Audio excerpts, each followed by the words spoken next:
Hi friends, வாங்க இன்றைக்கி ரொம்ப ஈஸியாகவும் டேஸ்டியாகவும் செய்யக்கூடிய சிக்கன் மிளகு வறுவல் எப்படி செய்கிறதுன்னு பார்க்கலாம். இதை விட ஈஸியாகவும் சிம்பிளாகவும் செய்யவே முடியாதுங்க. அந்தளவுக்கு ரொம்ப குயிக்காக செஞ்சு முடிச்சிடலாம். டேஸ்ட்டும் அவ்வளோ சூப்பராக இருக்கும். கண்டிப்பாக அதை ட்ரை பண்ணி பாருங்கள். தேவையான பொருட்கள் என்னென்னு வீடியோட லாஸ்ட்டில் கொடுத்துருக்கேன், செக் பண்ணிக்கோங்க. வாங்க வீடியோக்குள்ளே போகலாம். முதல்ல ஒரு பேனில் 1 டேபிள் ஸ்பூன் அளவுக்கு மிளகு எடுத்துக்கலாம். 1 டீஸ்பூன் அளவுக்கு சீரகம் சேர்த்துக்கோங்க. 1/2 டீஸ்பூன் அளவுக்கு சோம்பு சேர்த்துக்கலாம். 2 வரமிளகாவை சேர்த்துக்கலாம். இது ஒரு 2 நிமிஷத்துக்கு மிதமான தீயில் வச்சு நல்லா வறுத்து எடுத்துக்கலாம்.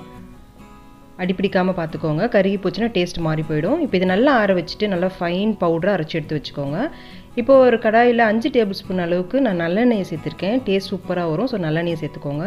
1/2 டீஸ்பூன் அளவுக்கு சோம்பு சேர்த்துக்கலாம். அடுத்ததாக 2 வெங்காயத்தை நல்லா பொடியாக நறுக்கி அதையும் சேர்த்துக்கோங்க. கூடவே ஃப்ரெஷ்ஷான கருவேப்பிலையும் சேர்த்து நல்லா இதை சாஃப்டாக வெங்காயம் நல்லா சாஃப்டாக மாறி வர வரைக்கும் இது நல்லா வதக்கி விட்டுக்கோங்க. ரொம்ப சிம்பிளாக செஞ்சு முடிச்சிடலாம். இதை விட சிம்பிளாக செய்யவே முடியாது. அந்தளவுக்கு டேஸ்ட்டும் நல்லாயிருக்கும். கண்டிப்பாக ட்ரை பண்ணி பாருங்கள். அடுத்ததாக 1 டேபிள் ஸ்பூன் அளவுக்கு இஞ்சி பூண்டு விழுது சேர்த்து ஒரு நிமிஷத்துக்கு இந்த பச்சை வாசனை போகிற வரைக்கும் இது நல்லா வதக்கி விட்டுக்கோங்க. இப்போ நம்ம 3/4 கிலோ அளவுக்கு சிக்கனை வாஷ் பண்ணி வச்சுருக்கேன், அதையும் சேர்த்துக்கலாம். இது நல்லா கலந்து விட்டுக்கோங்க. ஹோட்டல் ஸ்டைலில் நம்ம இந்த பெப்பர் சிக்கனை செய்கிறோம். பட் சிம்பிளான இன்க்ரீடியன்ஸ், ரொம்ப கம்மியான இன்க்ரீடியன்ஸ் யூஸ் பண்ணி நம்ம இந்த ரெசிபியை செய்ய போகிறோம். அடுத்ததாக இது கூட தேவையான அளவுக்கு உப்பு சேர்த்துக்கோங்க. நான் 1 டீஸ்பூன் அளவுக்கு உப்பு சேர்த்துருக்கேன்.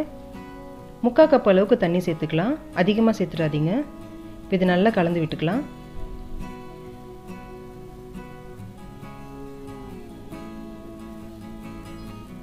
இப்போ மசாலாலாம் சேர்த்துக்கலாம். 1/2 டீஸ்பூன் அளவுக்கு சிகப்பு மிளகாய் தூள் சேர்த்துக்கிறேன். 1/2 டீஸ்பூன் அளவுக்கு கரம் மசாலா சேர்த்துக்கோங்க. அடுத்ததாக 1/2 டீஸ்பூன் அளவுக்கு மஞ்சள் தூள் சேர்த்துக்கலாம்.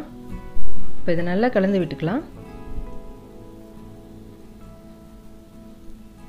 இப்போ நல்லா கலந்து விட்டாச்சு. இப்போ இது ஒரு மூடி போட்டு மூடி வச்சிடலாம்.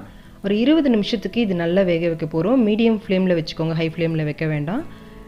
இடையில் 2-3 தடவை இதை கிளறி விடுங்க, இல்லைன்னா அடி பிடிச்சிடும். 5 நிமிஷத்துக்கு ஒரு தடவைன்னு இதை கிளறி விட்டுட்டே இருங்க.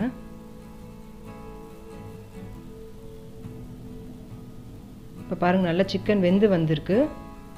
20 நிமிஷத்துக்கு இது நான் வேக வச்சுருக்கேன். இப்போ நம்ம அரைச்சி வச்சுருக்க மசாலா பவுடரை ஃபுல்லாக சேர்த்துக்கலாம்.